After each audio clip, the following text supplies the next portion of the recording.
Out there in deep space, there are stars that will still be burning trillions of years from now, long after every other light in the universe has faded into darkness and cold. Astronomers have calculated the lifespans of these remarkable objects, and the numbers stretch beyond anything humans can truly grasp in a meaningful way. These are the red dwarfs, the smallest and dimmest true stars, burning their hydrogen fuel so slowly that they will outlast everything else in the cosmos. When all the bright stars have died, when galaxies have grown dark and cold, these patient objects will still be glowing in the void. The discovery of just how long red dwarfs can live came through careful mathematical modeling of how stars burn their fuel and how long that fuel can last. Scientists realized that the smallest stars are not simply dimmer versions of our sun, but fundamentally different objects with their own rules of existence and endurance. A red dwarf at the lower end of the mass range might burn for 10 trillion years or more, roughly 1,000 times longer than the current age of the universe. This makes them the longest-lived objects powered by nuclear fusion that will ever exist in the cosmos. You are listening to The Drowsy Astronaut, and tonight we are taking a slow journey through the story of these patient stars and the distant future they represent. There is no rush in what follows, only the gentle unfolding of cosmic time across scales that make human concerns feel appropriately small and peaceful. If you enjoy drifting off to real science explained calmly and warmly, consider liking this video or subscribing to join future journeys through the universe we share. Feel free to mention in the comments where you are listening from tonight, what corner of Earth you occupy as we explore these final stars together. Red dwarfs glow with a deep reddish light, sometimes appearing almost salmon-colored, a hue produced by surface temperatures much cooler than the yellow-white of our familiar sun. The surface of a typical red dwarf runs between 2,500 and 4,000 degrees Celsius, compared to about 5,500 degrees for the sun. This cooler surface emits light shifted toward the red end of the visible spectrum, hence the name that astronomers have given to this entire class of stars. The color alone tells us something important about these objects. They are burning gently, conserving their energy, taking their time. The dimness of red dwarfs is remarkable by any standard we might choose to apply when comparing them to the brighter stars that dominate human views of the night sky. Some red dwarfs produce less than 1% of the light our sun generates, and the very dimmest might emit only 1/10,000th of solar luminosity. From Earth, not a single red dwarf is visible to the naked eye, despite these stars being the most common type in the entire galaxy. Their faintness hides them from direct view, making them invisible members of every stellar neighborhood, including our own. A red dwarf typically contains between 8 and 60% of the sun's mass, concentrated into a much smaller sphere than our familiar yellow star occupies. The smallest red dwarfs are only slightly larger than Jupiter, the biggest planet in our solar system, yet they contain enough mass to sustain nuclear fusion in their cores. This small size, combined with the low luminosity, means that red dwarfs are fundamentally different from the bright stars we see decorating the constellations on clear nights. They occupy a different category of stellar existence, one defined by patience and endurance, rather than brilliance and brief burning. The interior of a red dwarf operates differently from larger stars in ways that explain the extraordinary longevity astronomers have calculated for these objects. Heat and energy move through the star primarily by convection, with hot material rising toward the surface and cooler material sinking toward the center in constant circulation. This mixing process distributes hydrogen fuel throughout the entire star rather than confining it to a central core, as happens in larger stars like our Sun.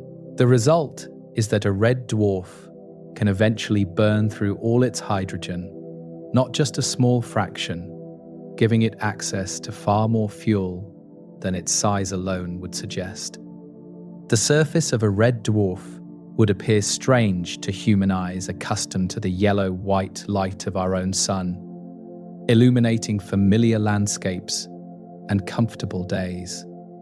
The light would seem dim and deeply colored, casting everything in shades of red and orange that would make Earth plants look dark and unfamiliar. Shadows would be softer because the star appears larger in the sky when viewed from planets close enough to receive adequate warmth from such a dim source. The whole experience of daylight would feel different, gentler somehow, a perpetual sunset quality that never brightens to the harsh noon we know from our own world. Any planet hoping to receive enough warmth from a red dwarf must orbit much closer than Earth orbits the Sun, often circling the star in just days or weeks. At such close range, gravitational forces can lock the planet's rotation to match its orbital period, creating a world with one face in permanent day and another in permanent night. The star would hang motionless in the sky, as seen from the day side, never rising or setting, simply present at all times in a fixed position. Between the eternal day and eternal night lies a ring of perpetual twilight, where the star sits forever on the horizon, in a sunset that never ends. The patience of red dwarfs extends beyond their individual lifespans to the role they will play in the far future of the universe itself, when all other stellar light has faded.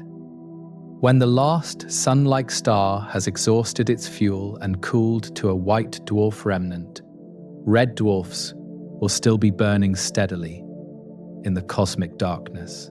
When the last blue giant has exploded in a supernova visible across the galaxy, the red dwarfs will continue their slow consumption of hydrogen without drama or spectacle. These stars are built for endurance, not brilliance, and endurance is what the far future rewards.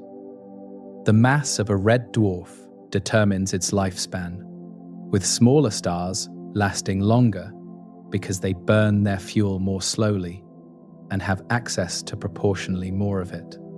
A red dwarf at the upper mass limit might last for tens of billions of years, already far longer than our Sun will survive in its current form. A red dwarf near the lower limit of mass, required for sustained fusion, might burn for 10 trillion years or more, patient beyond any comparison we can meaningfully construct. These are the stars that will witness whatever passes for an ending in our universe, the last lights before the dark. The temperature at the core of a red dwarf runs lower than in larger stars, which is why the fusion reactions proceed so much more slowly and gently.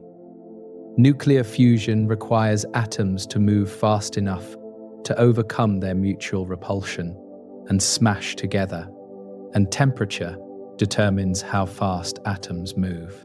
A cooler core means slower moving atoms, fewer successful collisions, less energy released per unit of time, and therefore a slower consumption of the available fuel.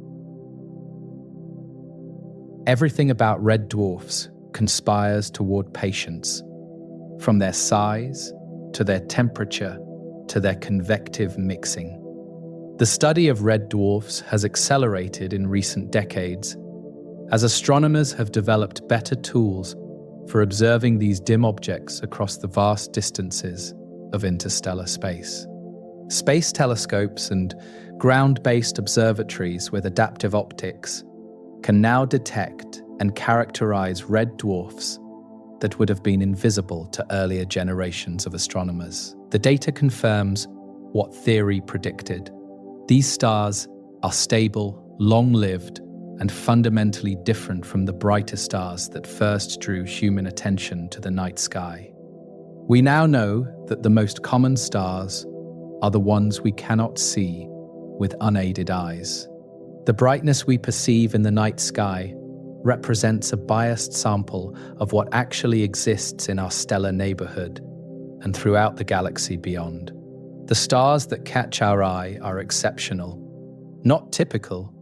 The rare bright giants and the uncommon sun-like stars that produce enough light to reach us across light years. The typical star is actually dim and red and invisible without technological assistance. A humble member of the cosmic community that goes unnoticed by casual observers. Understanding red dwarfs means understanding what most of the galaxy actually contains, not just what happens to be visible. The name red dwarf describes both the color and the size of these stars in simple, descriptive terms that astronomers have used for generations. The red refers to the dominant color of light they emit, shifted toward longer wavelengths by their cooler surfaces compared to hotter blue and yellow stars. The dwarf indicates their small size relative to giant stars, and even relative to main sequence stars like our Sun that occupy similar evolutionary stages. Together, the terms paint a picture of small, cool, reddish stars that differ from the brighter objects dominating visual surveys of the night sky. Despite their humble appearance and hidden nature, red dwarfs will have the last word in the story of stellar light throughout the universe we inhabit. When trillions of years have passed and all the dramatic stars have burned through their fuel and died, these patient objects will continue their slow burning. The universe that began with brilliant blue stars forming in the first galaxies will end with dim red stars as the final sources of stellar light. The patient inherit not just the Earth, but the cosmos itself, burning on while everything else fades to darkness. The remarkable longevity of red dwarfs raises questions about what other role these stars might play in cosmic history, beyond simply lasting longer than their more impressive siblings. Red dwarfs are not merely passive survivors waiting out the deaths of larger stars. They are active participants in the ongoing story of stellar populations throughout all galaxies. These stars form continuously from collapsing gas clouds. They host planetary systems that may harbor conditions relevant to life, and they represent the dominant population of hydrogen-burning objects in the universe, at every epoch, including the present. The story of red dwarfs is ultimately the story of most stars that exist, have existed, or ever will exist in the universe throughout its entire history and future. Understanding these patient objects means understanding the stellar majority, the common citizens of galactic communities everywhere, the quiet neighbors that surround every bright star we admire. The following journey through their nature and their future will reveal just how extraordinary these ordinary-seeming stars truly are when examined closely. The hidden nature of red dwarfs in our night sky belies their overwhelming dominance of the actual stellar population throughout our galaxy, and all others scattered through the observable universe. Red dwarfs make up approximately 70 to 75% of all stars in the Milky Way galaxy, meaning 3 out of every 4 stars are these dim, patient objects. This majority status came as something of a surprise to astronomers who first surveyed the stellar neighborhood, expecting the distribution of star types to more closely match what is visible in the night sky. The visible sky is dominated by bright stars simply because dim stars cannot be seen without technological assistance across the vast distances separating stellar neighbors. When the actual population is counted, rather than just the visible portion, red dwarfs overwhelmingly dominate the census. The nearest star to our Sun provides a perfect example of this hidden majority. Proxima Centauri is a red dwarf, yet it cannot be seen with the naked eye despite being only 4.24 light-years away. If the closest star, other than the Sun, is invisible to unaided human eyes, this tells us something profound about how our perception of the stellar universe differs from its actual composition. Proxima Centauri has an apparent magnitude of about 11, far below the limit of around 6, that represents the faintest stars visible without a telescope. The nearest neighbor is hidden in plain darkness, too dim to notice without the tools that modern astronomy provides. Barnard's star, the second nearest star system to our Sun after the Alpha Centauri group, is also a red dwarf, invisible to naked eye observers on Earth. This star lies roughly 6 light-years away, still quite close by cosmic standards. Yet its dim glow produces an apparent magnitude of only about 9.5. The pattern continues throughout the solar neighborhood. Most of the nearby stars are red dwarfs, and most of these red dwarfs are invisible without optical assistance. We live surrounded by stars we cannot see, a stellar neighborhood that reveals itself only through careful observation with appropriate instruments. The Milky Way contains somewhere between 200 and 400 billion stars, depending on which estimates and methodologies astronomers apply to the difficult problem of counting objects across an entire galaxy. If 70% of these stars are red dwarfs, then our galaxy alone contains perhaps 150 to 280 billion of these patient objects. Each one is a nuclear furnace converting hydrogen to helium deep in its core. Each one is a potential host to orbiting planets, and each one will outlast the brighter stars by factors of hundreds or thousands. The numbers involved in this hidden majority are difficult to grasp. The reason red dwarfs dominate the stellar population relates to how stars form from collapsing gas clouds in regions of active starbirth throughout the galaxy. More small stars form than large stars during any given episode of star formation, following a pattern astronomers call the initial mass function. This distribution skews heavily toward lower masses, producing many red dwarfs for every Sun-like star and many Sun-like stars for every blue giant. The universe simply makes more small stars than big ones, and this fundamental tendency creates the hidden majority that populates every region of every galaxy. The night sky visible to human eyes represents perhaps 5,000 or 6,000 stars at most, depending on conditions and the observer's visual acuity under dark skies.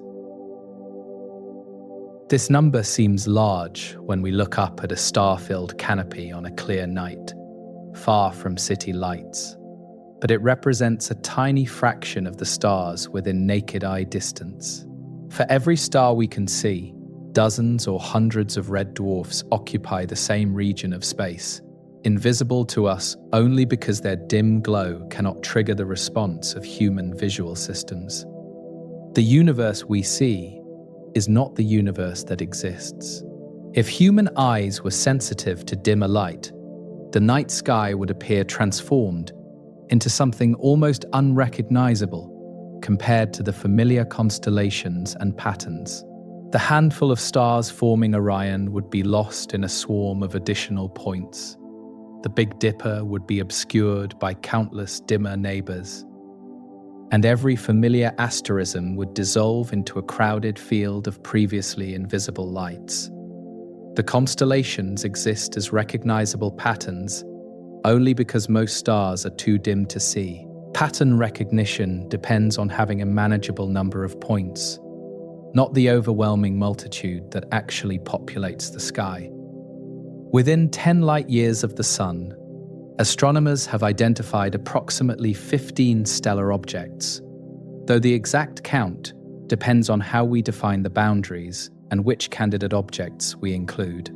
Of these nearby stars, the majority are red dwarfs, with only a few exceptions, like the Sun itself and the white dwarf Sirius B, breaking the pattern. The solar neighborhood reflects the broader galactic population. We are surrounded primarily by dim red stars that happen to be invisible without telescopes. This local sample gives us confidence that the galactic percentages are accurate. The abundance of red dwarfs means that these stars represent the typical cosmic environment for any hypothetical life elsewhere in the universe, not an exception to some brighter norm. If life exists on planets orbiting other stars, statistical probability suggests that most of that life orbits red dwarfs rather than sun-like stars or other stellar types. The universe of living things, if such a universe exists, is probably a dim red universe rather than the bright yellow one we happen to inhabit around our somewhat unusual sun.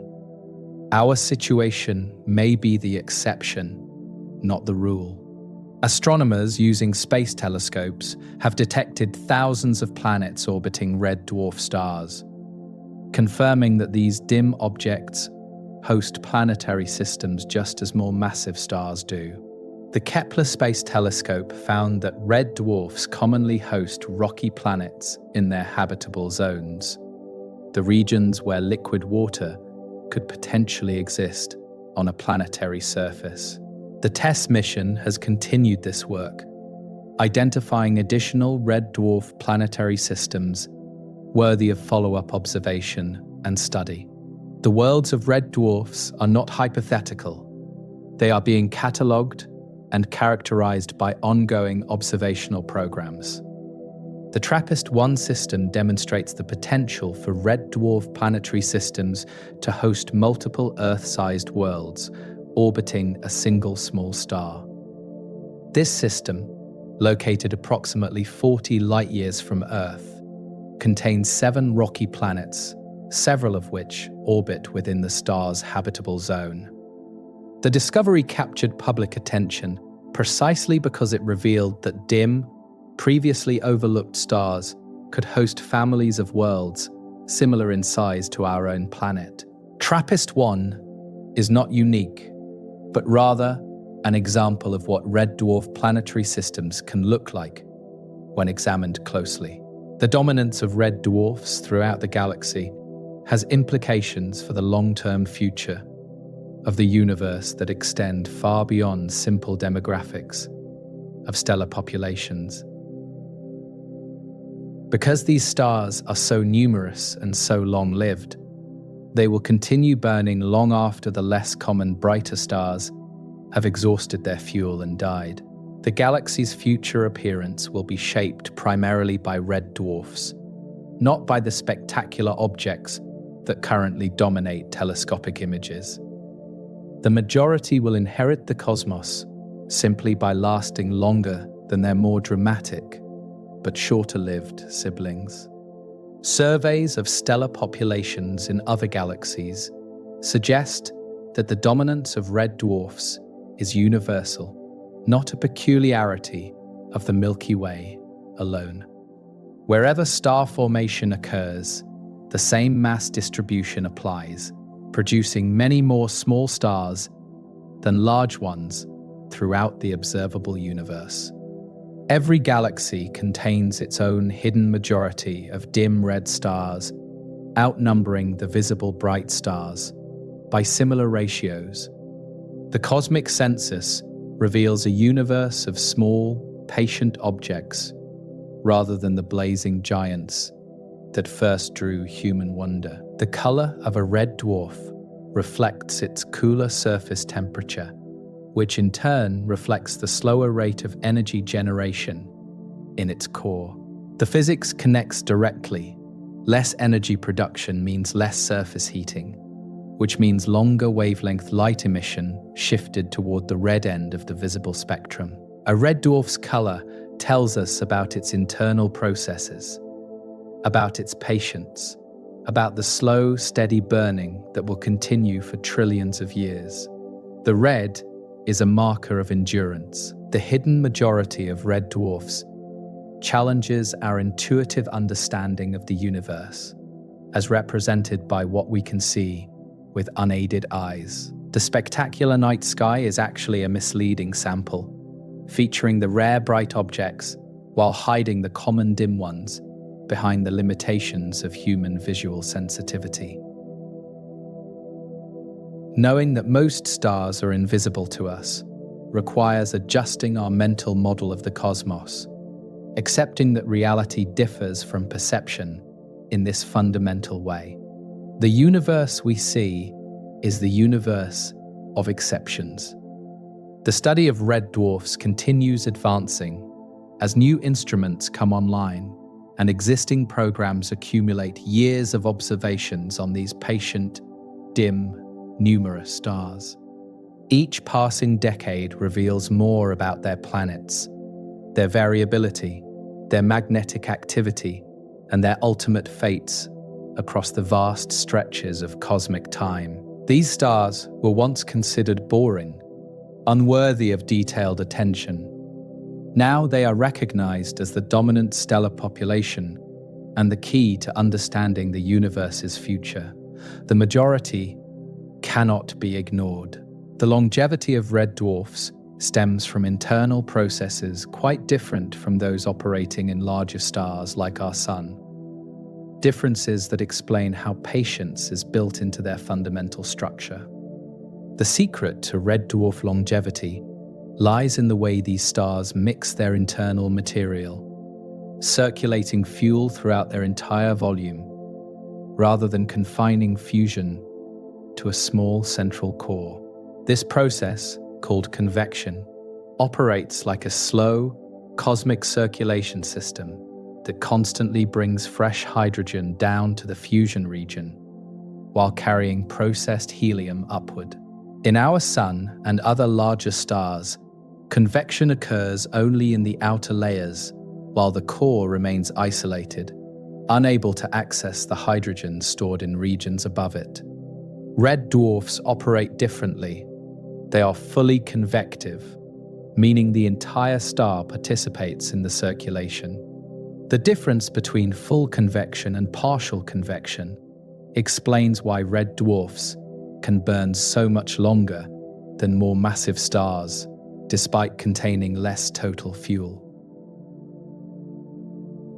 Our Sun will die when its core runs out of hydrogen, even though substantial hydrogen remains in the layers above the core, unused and inaccessible. A red dwarf faces no such limitation.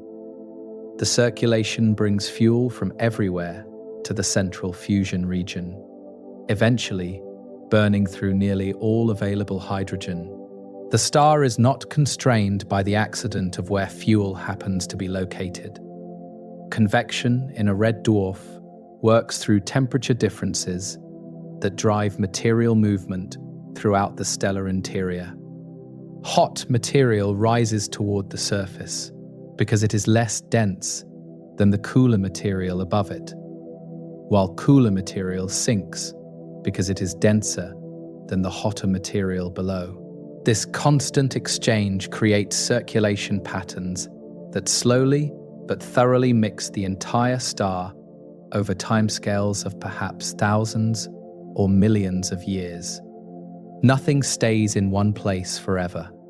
The star turns itself over, accessing fuel that would be trapped and unused in a non-convective object. The physics of convection depends on how energy moves through material, with convection dominating when energy transport is more efficient through material movement than through radiation passing through.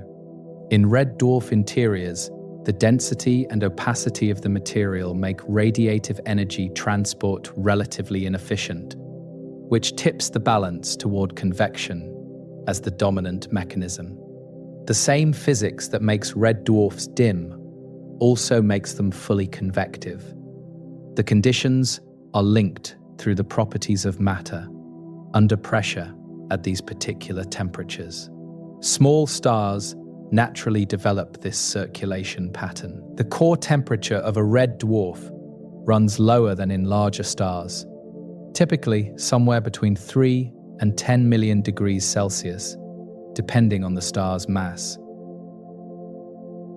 Our Sun's core operates at approximately 15 million degrees, hot enough to drive proton-proton fusion at a rate that will exhaust core hydrogen in about 10 billion years total. A red dwarf's cooler core means slower moving particles, fewer successful fusion reactions per unit time, and therefore slower consumption of available fuel. The lower temperature is a feature, not a limitation, contributing to the extraordinary patience of these stars.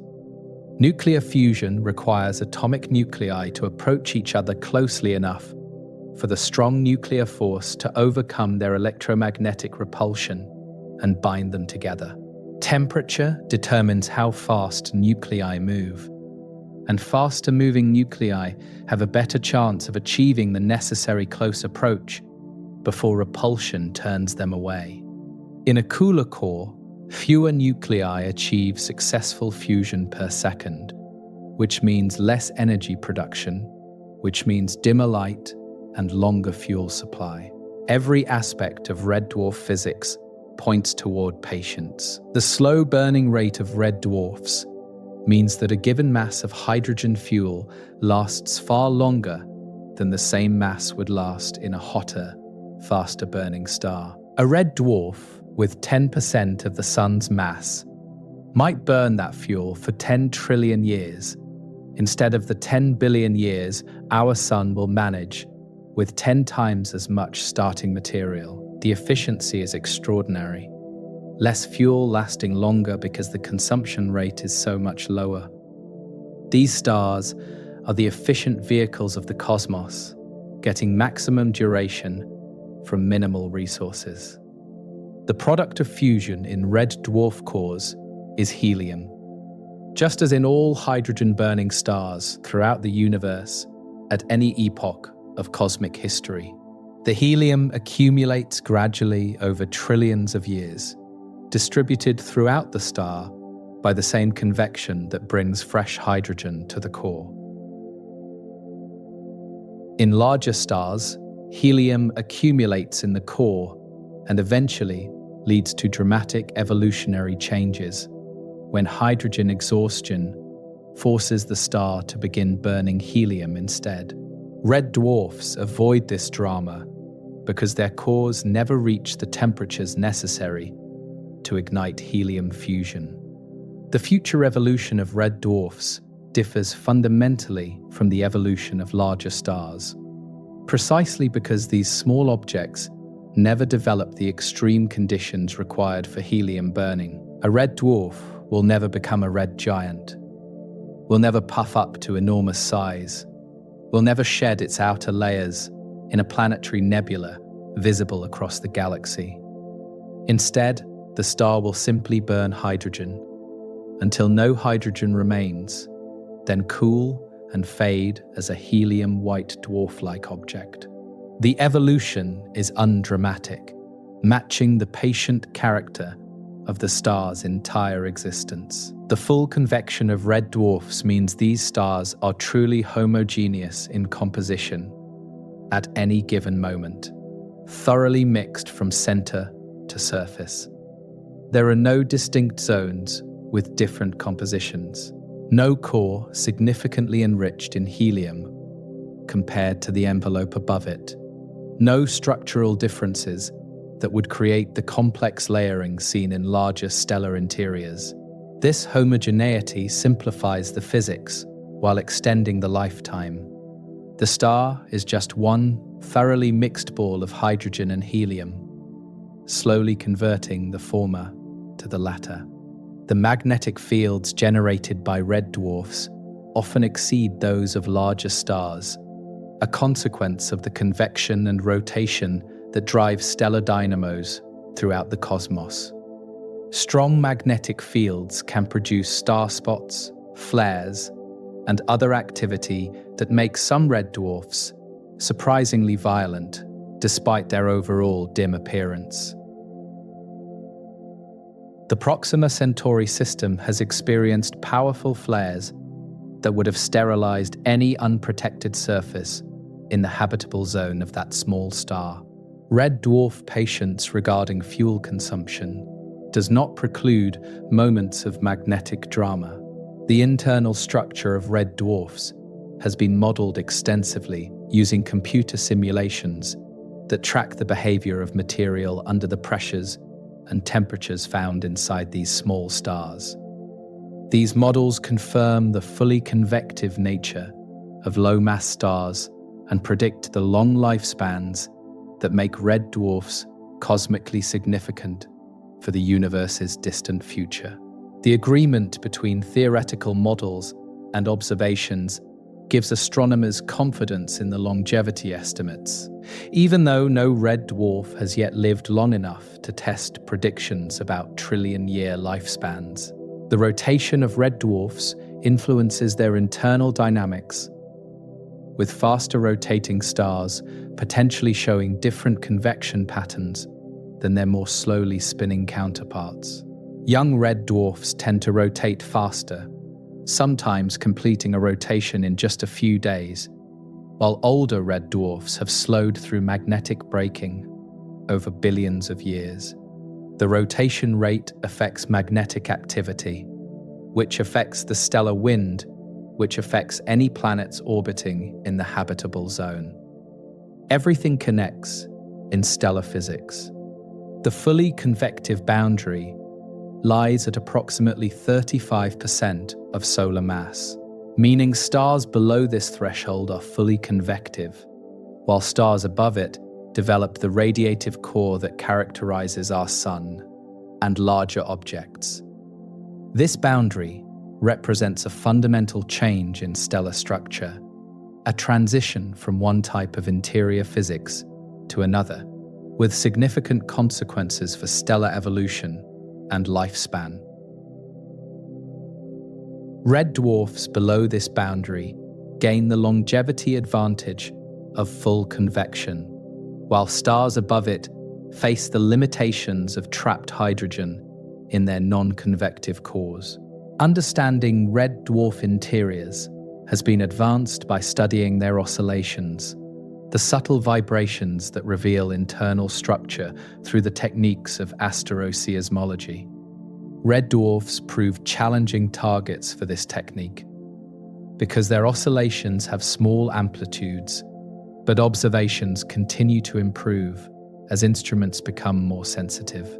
Each new measurement adds to our understanding of how these small stars work internally, confirming or refining the models that predict their behavior. The physics of red dwarf interiors ensures that these stars will continue burning long after every other stellar type has exhausted its fuel and faded into darkness. The combination of full convection, low core temperature, slow fusion rate, and efficient fuel access creates objects that measure their lifespans in trillions of years. No other fusion-powered objects in the universe can match this endurance. Red dwarfs are the ultimate long-distance runners of the cosmic marathon. Their patience is structural, built into their fundamental physics. The planets orbiting red dwarfs experience conditions quite different from Earth, shaped by the close proximity and dim red light that characterize the habitable zones around these small stars.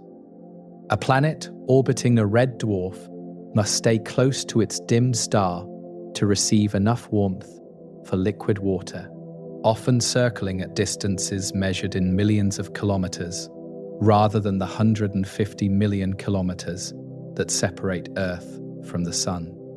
This close proximity fundamentally shapes everything about such a world: its orbit, its rotation, its climate, and the appearance of its sky. The habitable zone around a typical red dwarf might extend from just a few million to perhaps 30 million kilometers from the star, a fraction of the distance from Mercury to our Sun. These are intimate worlds, huddled close to their stellar parents for warmth. At such small orbital distances, a planet completes its orbit in days or weeks rather than the year Earth requires to circle the Sun. Proxima Centauri b, the nearest known exoplanet, orbits its red dwarf star in just over 11 Earth days, racing around its orbit at a pace that would seem frantic compared to our leisurely annual journey around the Sun. The short orbital period means that seasons, if they exist at all on such worlds, would cycle rapidly, though the orbital dynamics often eliminate seasons entirely through other effects. Life on such a world would experience time differently, with orbital years passing in what we would consider mere weeks. The gravitational forces at close orbital distances often lock a planet's rotation to match its orbit, creating a world with one hemisphere in perpetual day and another in perpetual night. This tidal locking occurs because the star's gravity raises tidal bulges on the planet, and friction from these bulges gradually slows the planet's rotation until it matches the orbital period. The Moon is tidally locked to Earth, always showing us the same face.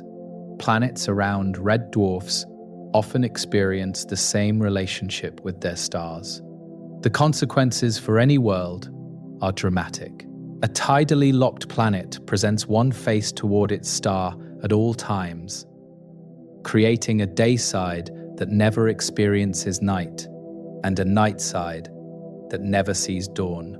The day side receives constant illumination from the red dwarf, which hangs motionless in the sky at a fixed position that never changes throughout the world's existence. The night side exists in permanent darkness, its sky filled with stars, but never graced by the local sun that warms the other hemisphere. Between these extremes lies the terminator zone, a ring around the planet where the star sits forever on the horizon.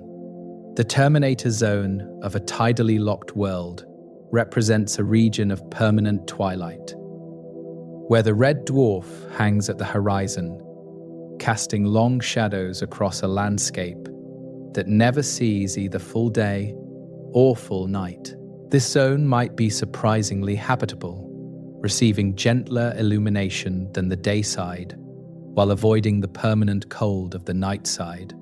Atmospheric circulation could carry heat from the day side to the night side, moderating temperatures across the entire planet if the atmosphere is dense enough. The terminator becomes a ribbon of potentially comfortable conditions around an otherwise extreme world.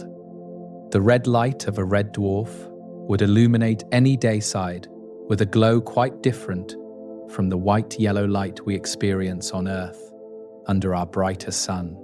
Colors would appear shifted, with red and orange objects appearing more vivid, while blue objects might look dark or nearly black under the dim, red-shifted illumination.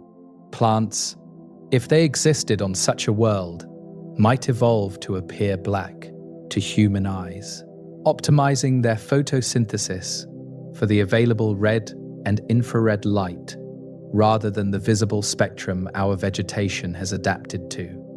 The biology of a red dwarf world might look deeply unfamiliar. The star itself would appear larger in the sky than our sun does.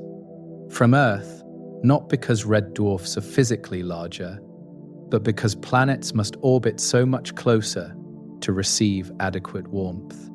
A red dwarf, seen from its habitable zone, might span several degrees across the sky, compared to the half-degree apparent size of our Sun. The larger apparent size would make the star an imposing presence, dominating the sky of the dayside hemisphere with its deep red glow.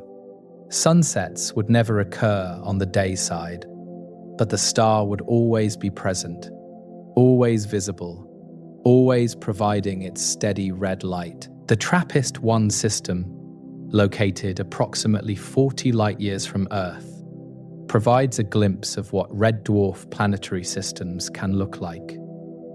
7 rocky planets orbit this dim star, with several falling within the habitable zone, where liquid water might exist on their surfaces. The planets orbit so close to their star and to each other that neighboring worlds would appear as visible disks rather than points of light in each other's skies.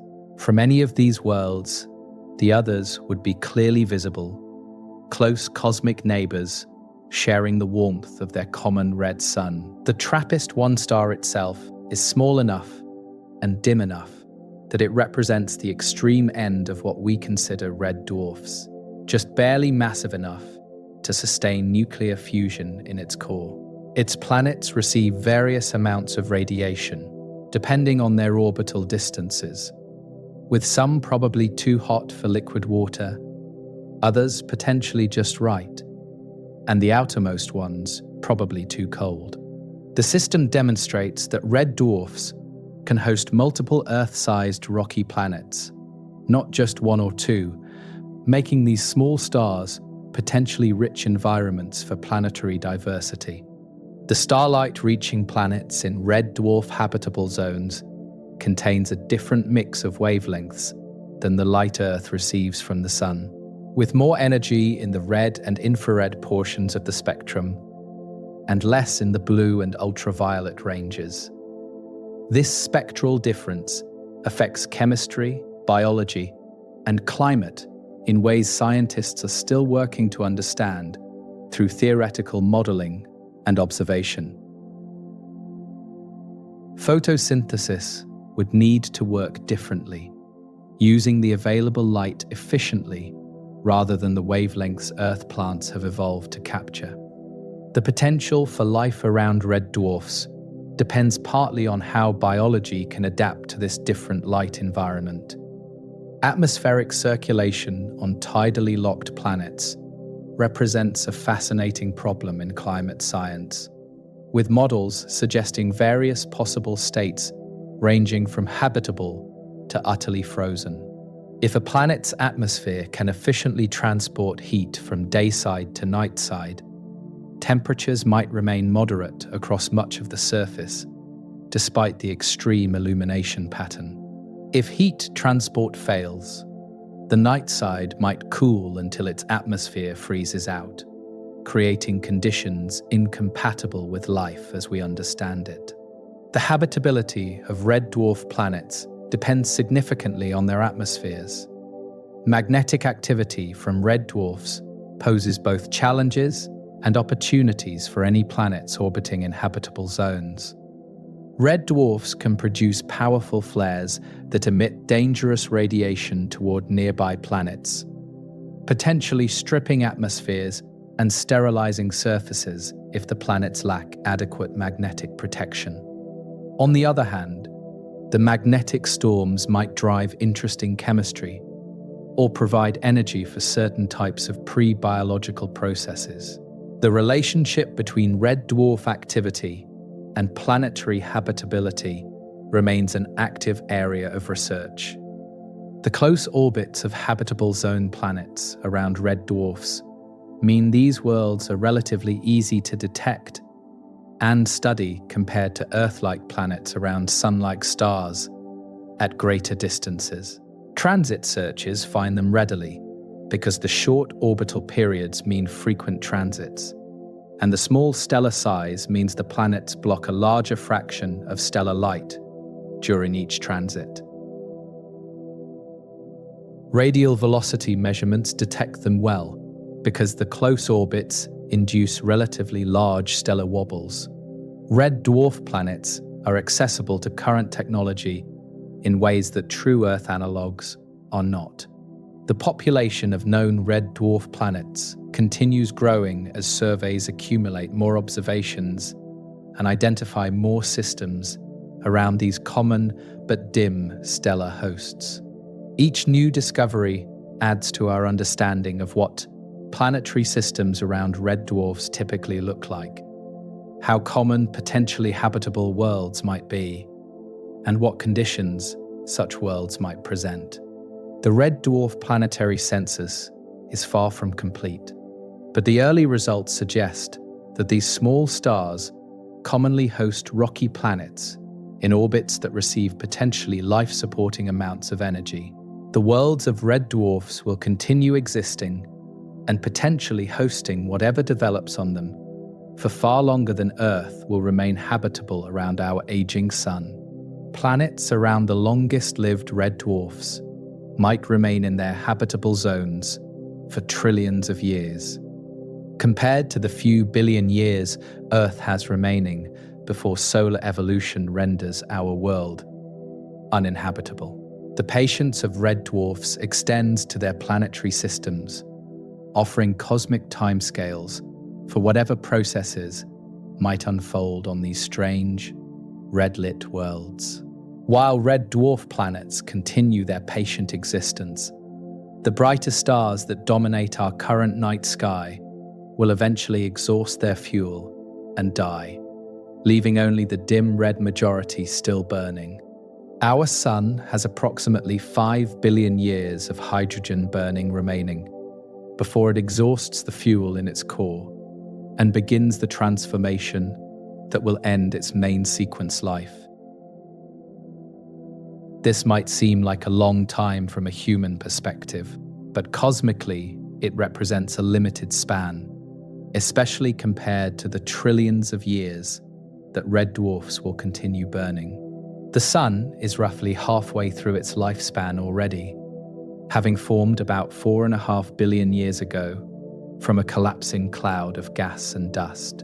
In another 5 billion years, it will swell into a red giant, eventually shedding its outer layers and leaving behind a cooling white dwarf.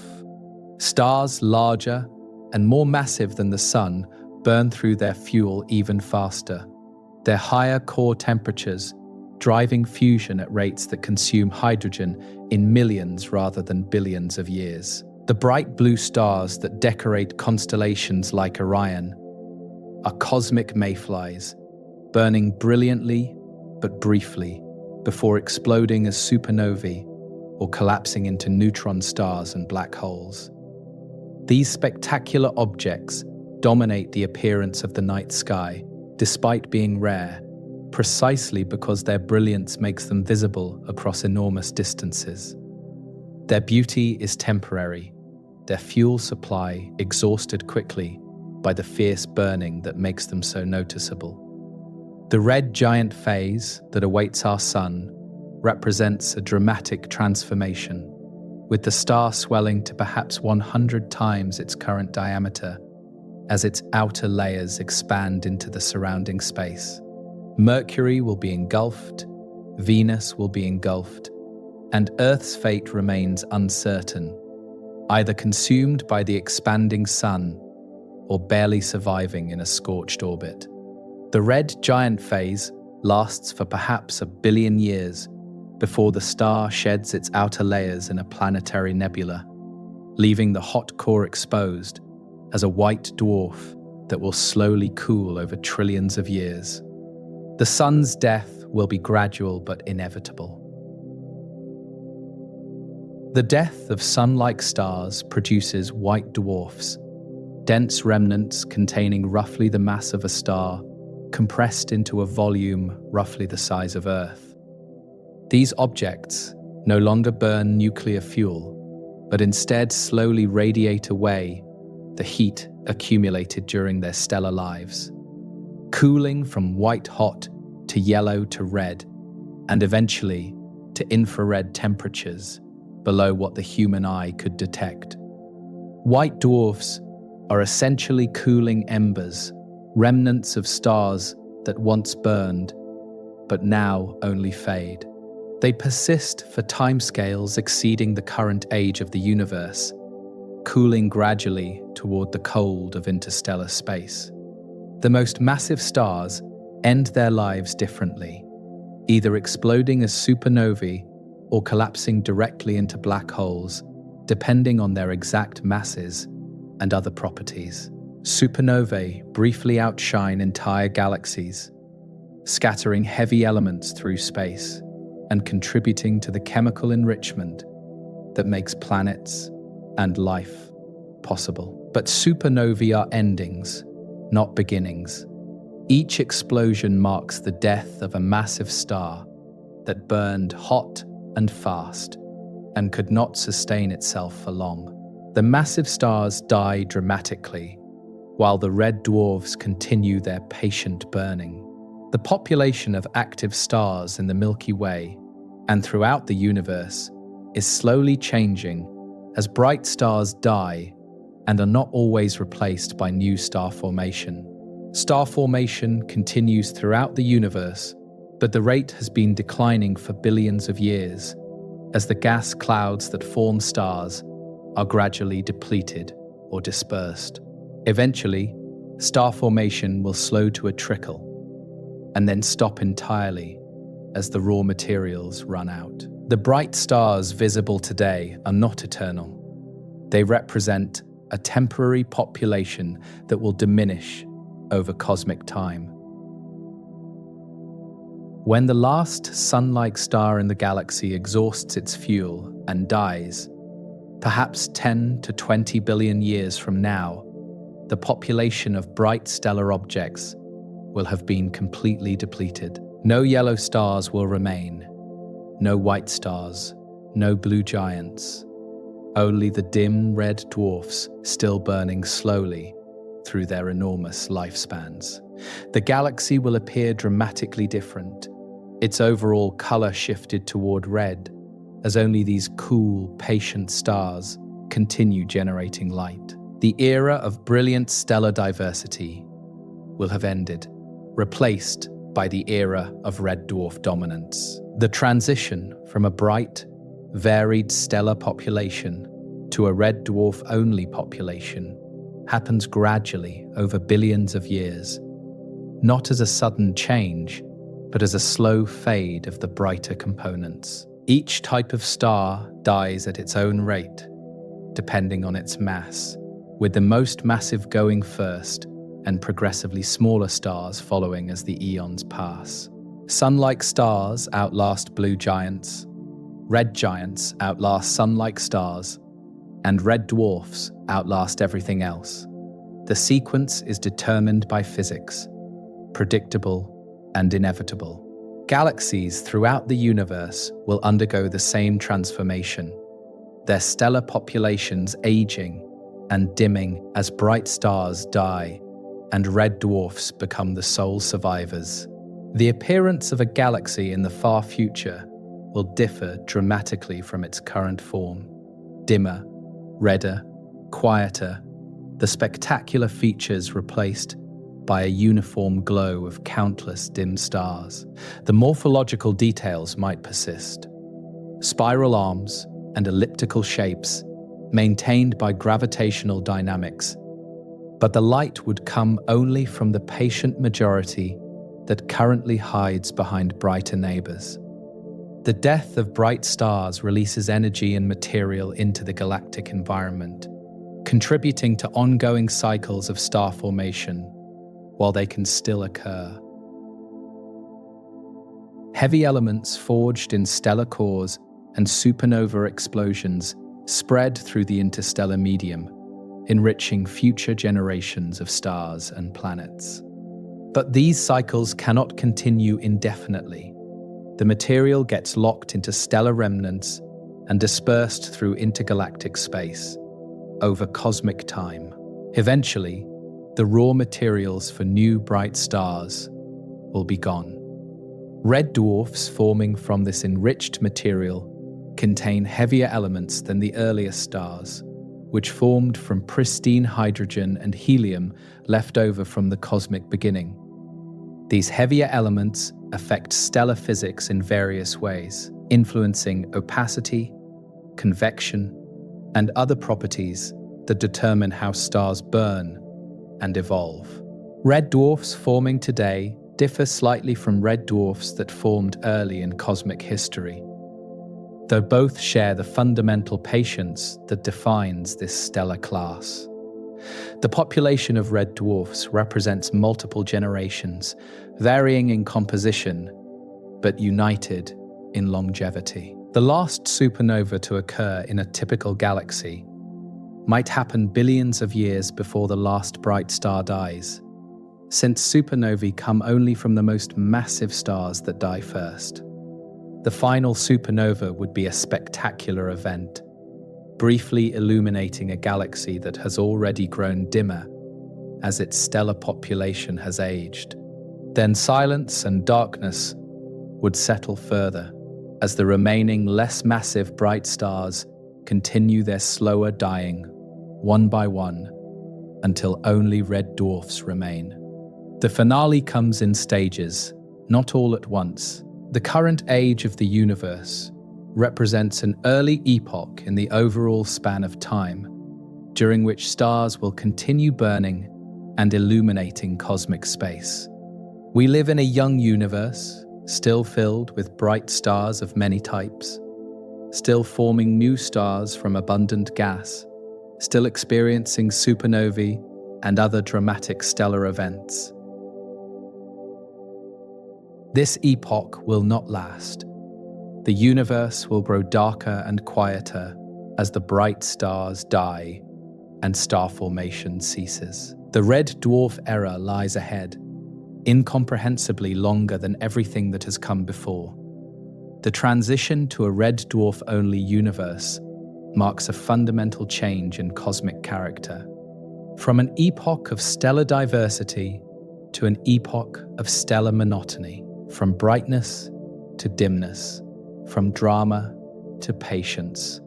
The universe will still contain stars, hundreds of billions of red dwarfs in every galaxy, but the variety will be gone. Only the patient objects will remain, burning slowly through timescales that make the current age of the universe seem like an opening moment.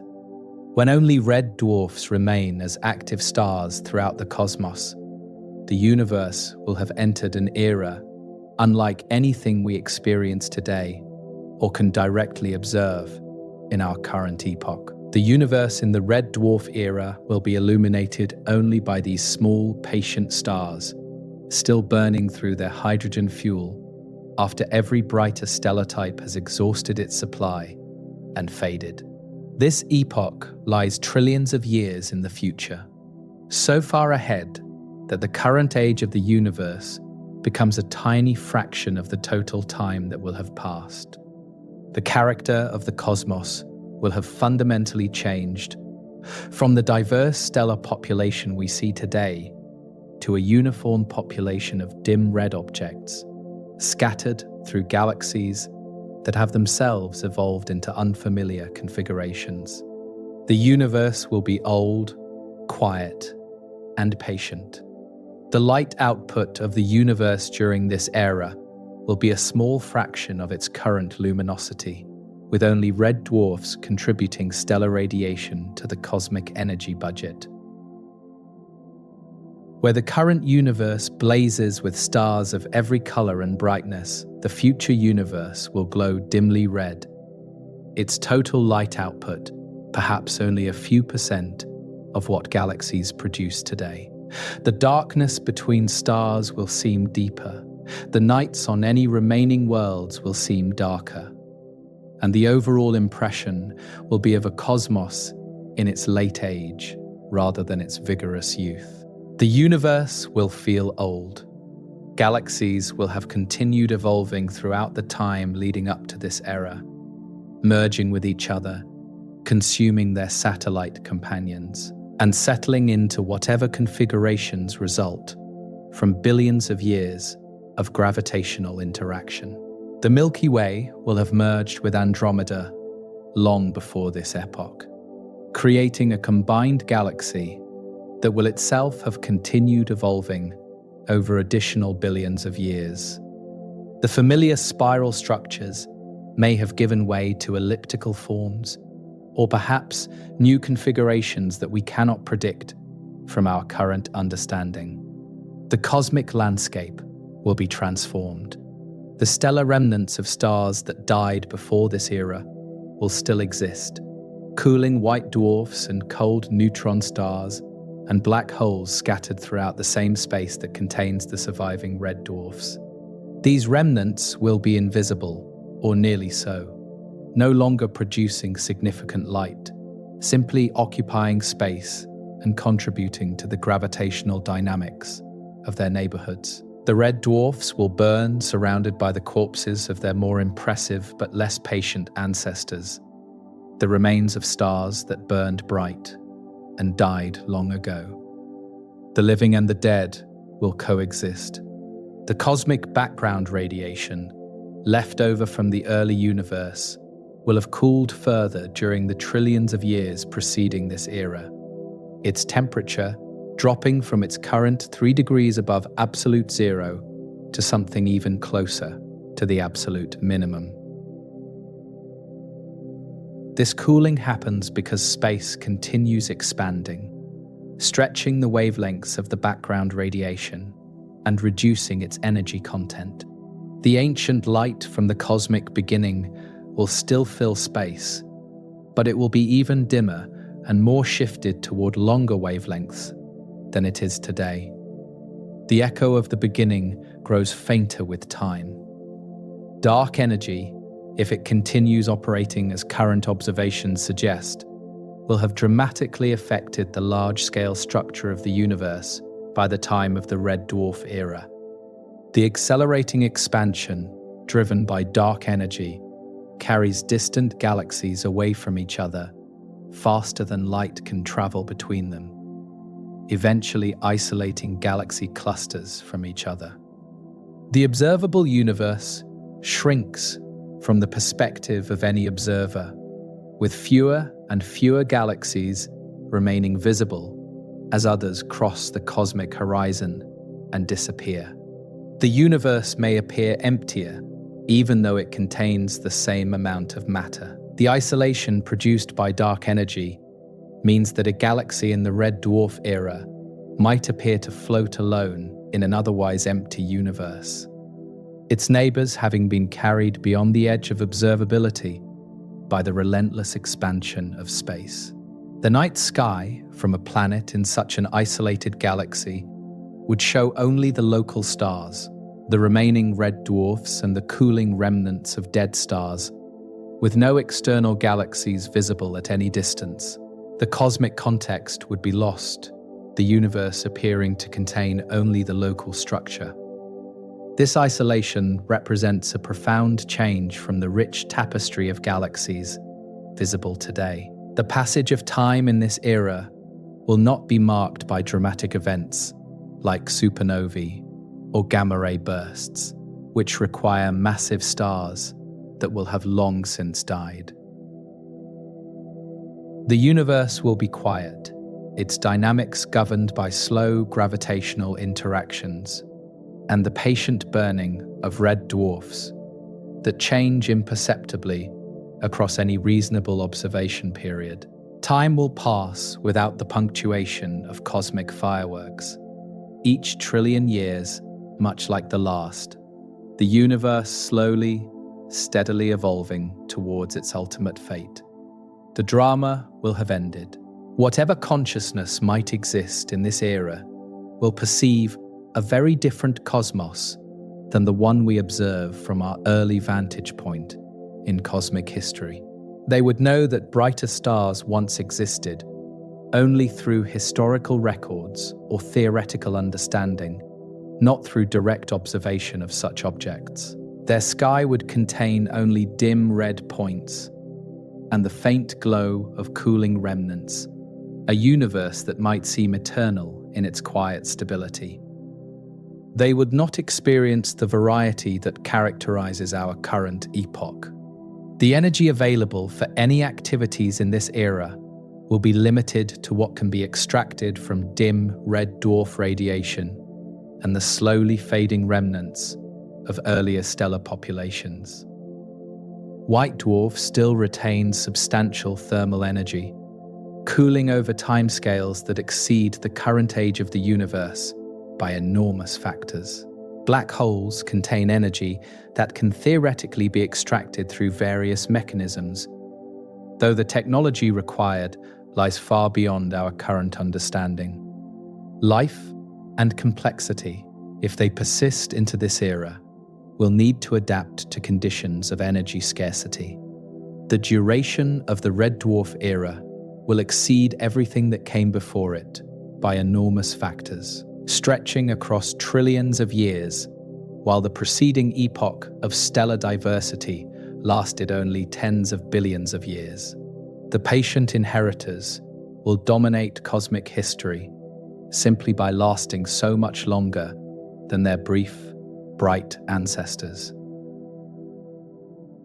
The universe will spend most of its stellar lifetime in this quiet state, illuminated only by objects that currently hide from naked eye observation. The exceptional present gives way to the dominant future. The character of this era invites contemplation of what the word future means when applied to timescales so far beyond human experience that they challenge the meaningfulness of temporal language.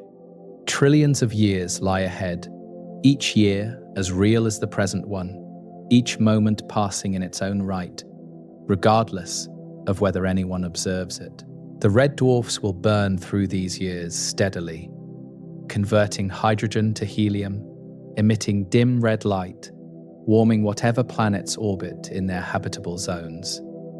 Time will continue, whether or not the concept of time remains meaningful to any consciousness. The temperature of the universe will continue dropping as expansion proceeds, and the cosmic background radiation loses energy through redshift.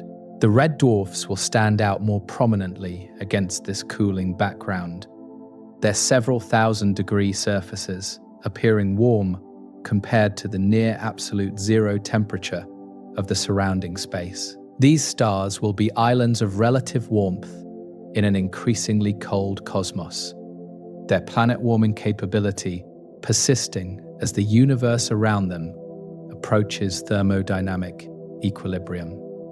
The red dwarf era represents the longest chapter in the story of stellar light, the extended finale of an era that began with the first stars forming in the young universe and ends whenever the last red dwarf finally exhausts its fuel. This chapter has not yet begun. The universe is still too young for the diverse stellar population to have died away.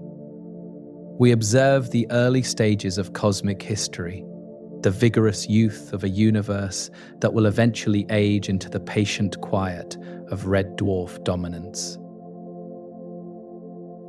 To truly appreciate this era requires grasping the timescales involved, numbers so large that they challenge human ability to comprehend duration and sequence and the meaning of time itself. 1 trillion years represents 1 million times 1 million years, a number so large that it requires comparison to make any sense of its magnitude at all. The current age of the universe, approximately 13.8 billion years, is only about 1/72nd of a trillion years. The cosmos has existed for barely more than 1% of this span. If the entire history of the universe so far were compressed into a single day, 1 trillion years would stretch across more than 2 months of time. The red dwarfs that will burn for 10 trillion years will outlast everything else by factors that defeat intuitive understanding. The smallest red dwarfs, those near the minimum mass required for sustained nuclear fusion, will burn for approximately 10 trillion years, according to the calculations astronomers have performed. 10 trillion years is 700 times longer than the current age of the universe, a ratio so extreme that comparison becomes almost meaningless. If the universe's current age were a single second, 10 trillion years would span nearly 12 minutes. These are the timescales over which the most patient stars will continue their slow burning. Human civilization has existed for roughly 10,000 years, depending on how we define the beginning of civilization and what markers we use to identify its emergence. 10,000 years is 1/100 millionth of a trillion years, so small a fraction that it essentially disappears into the larger number without leaving a trace. Our entire species, Homo sapiens, has existed for perhaps 300,000 years, still a vanishingly small fraction of a trillion. Human experience provides no reference point for these durations. The dinosaurs went extinct approximately 66 million years ago, an event that seems ancient from a human perspective, but represents only a tiny slice of cosmic time. 66 million years is roughly 1/15,000th of a trillion years, still essentially invisible against the longer duration. The dinosaurs ruled the Earth for over 150 million years, a span that seems enormous until measured against the patience of red dwarfs. Even the great reptiles were brief by these standards. Complex life on Earth has existed for approximately 500 million years, since the Cambrian explosion populated the seas with diverse organisms. 500 million years is 1/2000th of a trillion years, still a small fraction, though somewhat more visible than shorter spans. Life itself has existed on Earth for perhaps 3.5 to 4 billion years, roughly 1/250th of a trillion. Even the entire history of life on our planet represents a modest portion of the time that the smallest red dwarfs will continue burning. The Earth formed approximately 4.5 billion years ago, condensing from the disk of gas and dust that surrounded our young sun. 4.5 billion years is roughly 1/200th of a trillion years. The entire existence of our planet equals less than 0.5% of a red dwarf's lifespan. The sun will continue burning for another 5 billion years, giving it a total lifespan of roughly 10 billion years. 10 billion is 1% of 1 trillion. Our star will live for 1% of the time the smallest red dwarfs will endure. The ratio between the sun's lifespan and a 10 trillion year red dwarf becomes even more striking when expressed differently. The red dwarf will burn for roughly 1,000 times longer than our sun. This means that whatever happens around red dwarfs during their extended lifespans has a 1,000-fold longer time frame to occur than whatever happens around sun-like stars. If complexity, or consciousness, or anything else requires time to develop, red dwarf systems offer vastly more time than faster-burning stellar systems. Visualizing 1 trillion years directly proves impossible for human minds adapted to perceive time on scales of seconds, hours, and years, rather than cosmic epochs. We can manipulate the numbers, construct comparisons, and intellectually accept the ratios, but we cannot feel what 1 trillion years means the way we feel what a day or a year means. The red dwarf era exists in a realm of time that exceeds human perception, comprehensible mathematically, but not experientially. This limitation is not a failure. It is simply a boundary. The universe itself serves as a timekeeper, with the cosmic microwave background radiation providing a thermometer that tracks how long has passed since the cosmic beginning. As the universe ages, this background cools, providing a universal clock that marks the passage of time regardless of where in space an observer might be located. 1 trillion years from now, the background will have cooled significantly from its current temperature. The universe keeps time even when no observers exist to perceive its passage. The patient burning of red dwarfs across these immense timescales raises questions about what might happen during such extended durations. What processes might unfold? What complexities might emerge? We have no experience of trillion-year timescales and no way to predict what might occur across such spans. The possibilities expand beyond our ability to enumerate them. Time is opportunity, and red dwarf systems offer time in abundance. The comparison between human timescales and cosmic timescales puts perspective on the place of consciousness and civilization in the larger story of the universe. We occupy a brief moment, a tiny slice of cosmic history that seems large to us only because our perception is calibrated to our own experience rather than to cosmic duration. The universe operated for billions of years before we existed, and will continue operating for trillions of years after our current concerns have become meaningless. This perspective is not diminishing, but rather contextualizing. The rate of change in the red dwarf era will be far slower than the rate of change we experience today. With stellar populations evolving over billions and trillions of years, rather than the millions of years over which significant changes currently occur. The universe will seem more stable, more permanent, less dynamic than the youthful cosmos we currently observe. Change will still happen. Stars will slowly age, galaxies will slowly evolve, remnants will slowly cool, but the pace will challenge any perception calibrated to expect noticeable transformation. The passage of time in such large increments makes the concept of waiting meaningless, since no entity could experience waiting across trillion-year spans the way we experience waiting across hours or days. Time simply passes, moments succeeding moments, years accumulating into billions and trillions, without the subjective sense of duration that characterizes conscious waiting. The red dwarfs do not wait, they simply burn, steadily, without the impatience that attends consciousness experiencing time.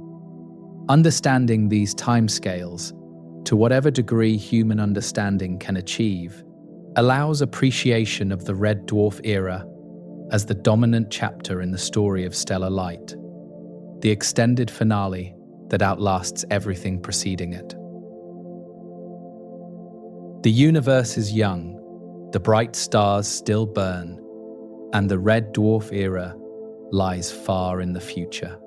But that era will come, and it will last, and the patient stars will have their turn as the only stellar lights in a darkening cosmos. Across these immense timescales, even the patient red dwarfs slowly change, evolving through phases that transform them in ways that seem to contradict their familiar name. The theoretical models of stellar evolution predict that red dwarfs will not remain unchanged throughout their immense lifespans, but will gradually transform as their internal composition shifts from hydrogen toward helium. This transformation occurs so slowly that no change would be detectable across timescales humans can experience, but across billions and trillions of years. The changes accumulate into fundamental alterations of the star's properties. The red dwarf that began its life as a cool, dim, reddish object will not end its life in the same state. Something unexpected happens. As a red dwarf burns hydrogen into helium over trillions of years, the proportion of helium in the star gradually increases throughout its thoroughly mixed interior. Helium has different physical properties than hydrogen, affecting how energy moves through the star and how the star responds to the pressure of its own gravity. The accumulating helium changes the star's opacity, its density, and its core temperature in ways that gradually shift its overall characteristics. The star evolves, slowly but inevitably. The surprising prediction from theoretical models is that red dwarfs will actually grow hotter as they age, not cooler as their fuel depletes. The increasing helium content makes the star contract slightly, which raises the core temperature, which increases the fusion rate, which increases the energy output. The star grows more luminous and hotter over time, its surface temperature rising from the red dwarf range toward temperatures more typical of yellow and even blue stars. The dim, cool red dwarf becomes a brighter, hotter object. This transformation produces what astronomers call a blue dwarf, a theoretical phase of stellar evolution that no star has yet reached, because the universe is not old enough for any red dwarf to have undergone this transformation. Blue dwarfs do not yet exist. They are predictions for the far future, objects that will appear only after trillions of years have passed, and red dwarfs have had time to evolve through their immense lifespans. The term blue dwarf describes the endpoint of red dwarf evolution, a phase that lies ahead but has not yet arrived. The color shift from red to blue represents a reversal of what intuition might suggest about stars running low on fuel. We might expect a dying star to grow dimmer and cooler, not brighter and hotter, but the physics of helium-rich stellar interiors produces the opposite effect. The star contracts, the core heats, and the surface follows, transitioning through yellow and white toward the blue end of the visible spectrum. The last phase of a red dwarf's life might be its brightest and hottest, a final flourish before fuel exhaustion. The blue dwarf phase might last for billions of years, a substantial period, though brief, compared to the preceding red dwarf phase that lasted trillions of years. During this phase, the star would appear similar to hot young stars that currently populate the galaxy, blue-white in color and relatively luminous. But unlike current blue stars, which are massive and short-lived, blue dwarfs would be small and ancient, their blue color representing old age rather than youth. The same appearance can result from very different circumstances. The planets orbiting a red dwarf, undergoing this transformation, would experience a gradually changing sky and gradually changing conditions over timescales so long that no individual organism could perceive. The shift. The star in their sky would slowly brighten and shift color across billions of years, moving from deep red through orange and yellow toward white and eventually blue. Temperatures on any orbiting worlds would rise as the star's energy output increased. The once comfortable habitable zone would shift outward, eventually leaving inner planets too hot for liquid water. Any life that had evolved around a red dwarf during its patient red phase would face a slowly changing environment as the blue dwarf transformation progressed. The changes would happen gradually enough that adaptation might be possible, but the direction would be clear: increasing heat, and brightness. A star approaching the end of its fuel supply. Life that wished to survive might need to migrate outward, following the retreating habitable zone as the star grew hotter. The transformation would be slow but relentless. The physics driving blue dwarf evolution involves the relationship between stellar composition, opacity, and energy transport. Helium-rich material has different opacity than hydrogen-rich material, changing how readily radiation can pass through the star's interior. Lower opacity allows energy to escape more easily, which initially seems like it would cool the star, but the complex interplay of pressure, gravity, and energy balance produces the opposite effect through contraction and core heating. Stellar physics often defies simple expectations. The transition from red dwarf to blue dwarf marks a fundamental change in the star's character, from a cool, patient object that might have burned unchanged for trillions of years, to a hotter, more active object approaching the end of its nuclear burning. The blue dwarf phase represents the final countdown, the last billions of years before hydrogen exhaustion forces the star to contract into whatever remnant state awaits. The patience ends, replaced by the final approach to stellar death. No observations can confirm or refute the blue dwarf prediction, directly because no such objects exist in the current universe. Astronomers rely on theoretical models that extrapolate known physics across timescales far beyond direct testing. The models are consistent and well-founded in understood principles of stellar structure, but they represent predictions about a future that no instrument can observe. The blue dwarf phase remains theoretical, awaiting the passage of trillions of years before reality can test the prediction. The blue dwarf transformation means that the red dwarf era will not end suddenly, but will transition through a phase of increased brightness as the aging red dwarfs become blue dwarfs before finally exhausting. Their fuel, the last light of stellar fires, will be blue, not red, a final brightening before the darkness settles.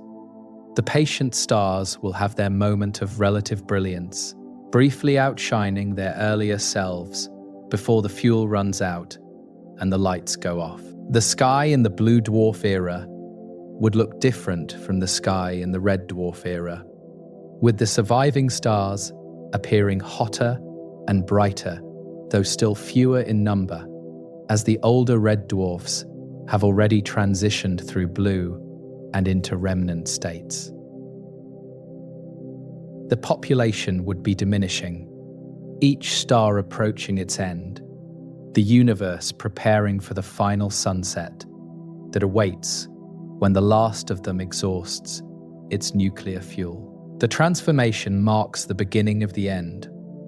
After the blue dwarf phase concludes with the exhaustion of remaining hydrogen, the star will contract into a helium-white dwarf, a remnant similar to the white dwarfs left behind by sun-like stars, but composed primarily of helium rather than the carbon and oxygen that compose typical white dwarfs. This remnant will cool slowly, adding to the population of cooling stellar remnants that fill the universe's dark future.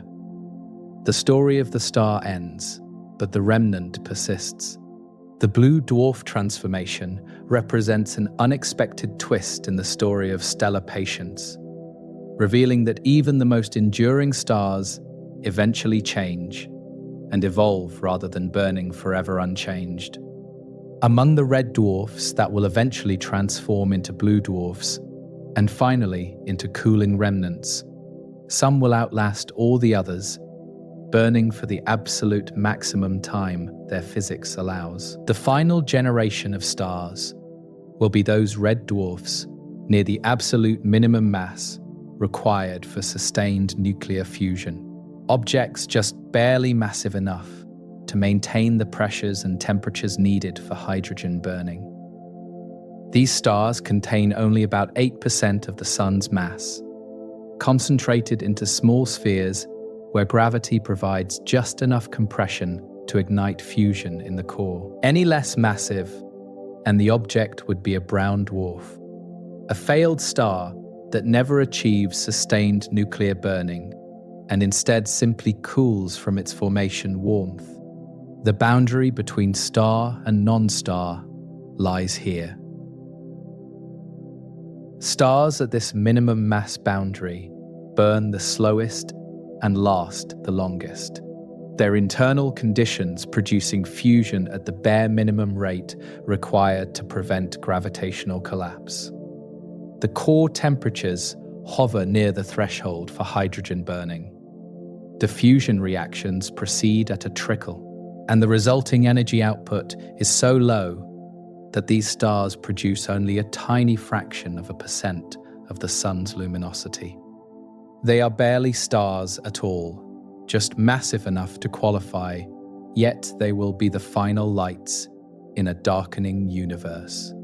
The lifespan of these minimum mass stars stretches toward 10 trillion years, or perhaps even longer, depending on the precise details of their internal physics and how efficiently they can access their fuel supply. 10 trillion years is so far beyond any timescale we can meaningfully grasp that it becomes essentially equivalent to forever from any practical perspective. The current age of the universe is roughly 1/700th of this span. These stars will burn for 700 times longer than the cosmos has existed so far. As the red dwarf era progresses across its trillions of years, the population of active stars will gradually diminish as larger red dwarfs exhaust their fuel and fade to remnants.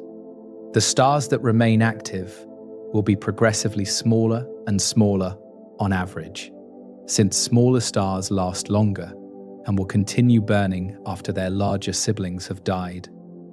The trend continues until only the very smallest red dwarfs remain, the final generation of hydrogen-burning objects in the universe. The number of active stars will decrease steadily. Across the trillions of years of the red dwarf era, each star dying and adding to the population of cooling remnants, while no new stars form to replace them. Star formation will have long since ceased by this point. The raw materials consumed or dispersed, the gas clouds that once formed stars, no longer available. The population can only decrease, never increase.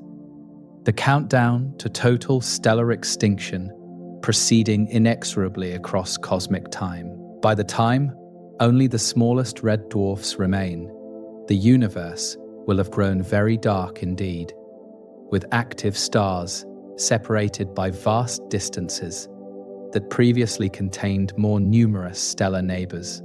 The galaxies that once blazed with hundreds of billions of stars will contain only scattered dim points still burning, the rest having faded to invisible remnants, cooling toward the temperature of empty space.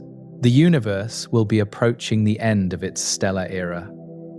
The final generation of stars will occupy a universe very different from the one we observe today, a cosmos grown old and cold and dark and lonely. The expansion of space will have isolated galaxy clusters from each other. The cosmic background radiation will have cooled to temperatures even closer to absolute zero, and the remnants of earlier stellar generations will have cooled significantly from their initial states. Only the patient minimum mass red dwarfs will still provide stellar light. Some of these final stars may still host planets, worlds that have orbited in habitable zones for trillions of years, far longer than Earth will remain in our Sun's habitable zone. What might have developed on such worlds across such immense timescales lies beyond our ability to predict. The possibilities expand beyond enumeration, when given trillions of years to unfold. Life, consciousness, complexity, civilization, any of these might have emerged, flourished, and evolved in ways we cannot imagine. The final stars will burn until they too exhaust their hydrogen and transition through the blue dwarf phase to their eventual remnant states.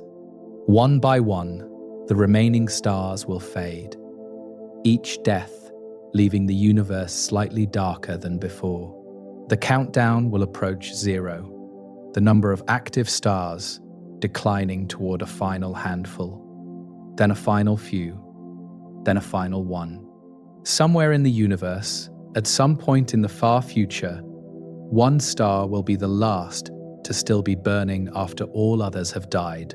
This star will occupy a unique position in cosmic history, the final hydrogen-burning object, the last stellar light, the survivor that outlasted all competition simply by being slightly smaller or slightly more efficient than its peers.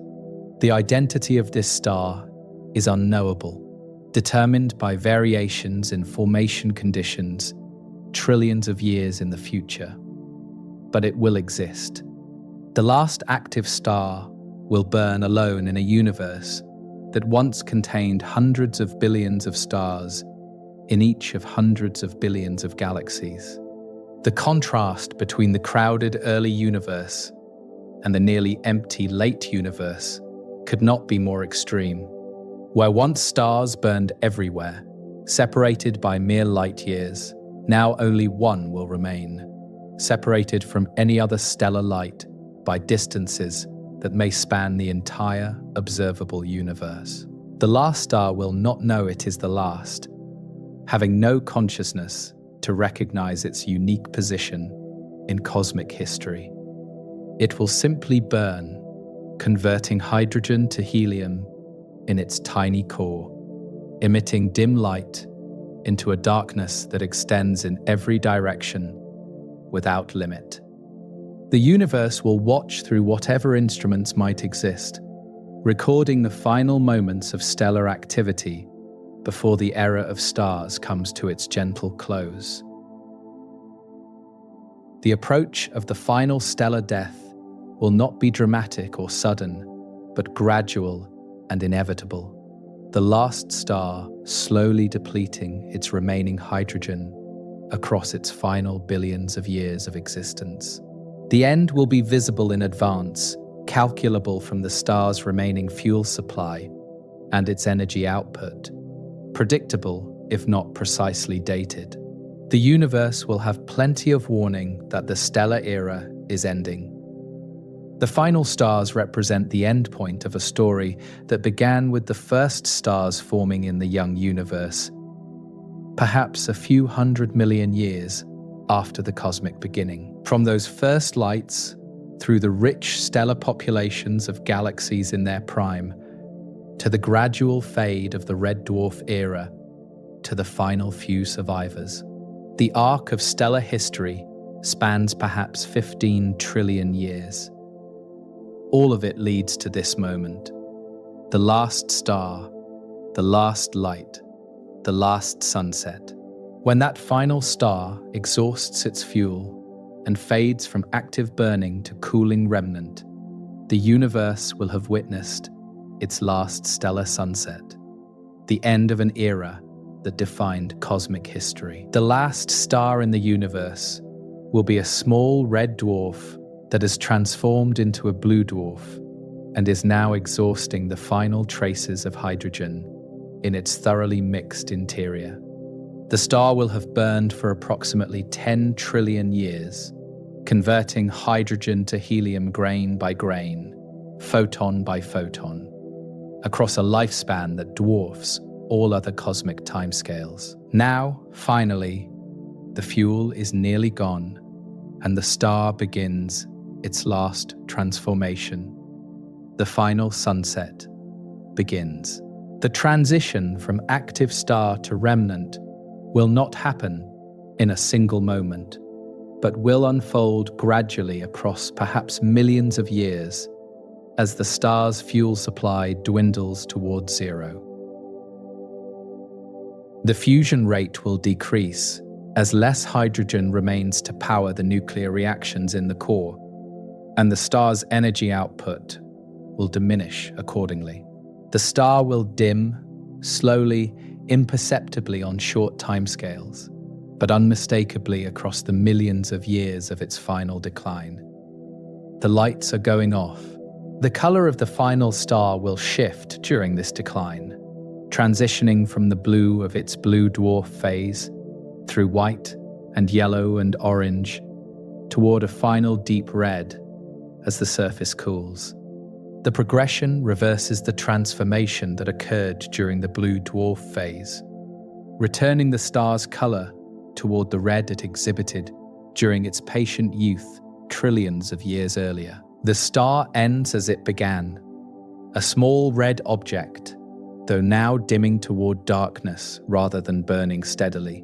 Any planet still orbiting the final star will experience the dimming as a gradual cooling, their borrowed warmth fading as their stellar source exhausts its fuel. Worlds that once received life-sustaining energy will grow cold, their atmospheres potentially freezing out, their surfaces becoming inhospitable, even if life once flourished there.